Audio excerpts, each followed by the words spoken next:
તો આપણે ખાંડવા મંડી ગયા તા લસણ ખાંડીને આપણે મંડી ગયા થાળીમાં તેલ લગાવવા.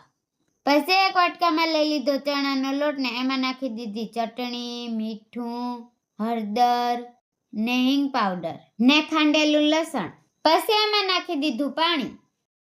એનું સારુંથી મિશ્રણ કરીને એને નાખી દીધું થાળીમાં ને એને મસ્તીનું ગોળ કરી લીધું. ચૂલા ઉપર ગરમ પાણીની તપેલી મૂકીને એની ઉપર એને મૂકી દીધું. થોડીક વારમાં આપણી ઢોકળી મસ્તની પાકી ગઈ. પછી એને ઉતારી લીધી. ઢોકળી કેવી મસ્તની દેખાય. પછી એક વાટકામાં લઈ લીધી ચટણી, હળદર ને મીઠું ને એમાં નાખી દીધું પાણી ને પછી આપણે મંડી ગયા ડુંગળીને મોરવા ને પછી ધાણા પણ મંડી ગયા મોરવા. ધાણા મોરીને આપણે ઢોકળીમાં આડા ઊભા શેકા પાડી લીધા. થોડીક વારમાં આપણે બધી ઢોકળી ઉખડી લીધી. તપેલીમાં તેલ મૂકીને એમાં નાખી દીધી ડુંગળી.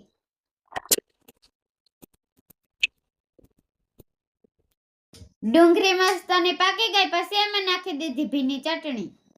ચટણી મસ્તની પાકી ગઈ. પછી એમાં નાખી દીધી ઢોકળી ને એને સારીથી હલાવી નાખ્યું. 2 મિનિટમાં આપણું શાક બનીને થઈ ગયું તૈયાર.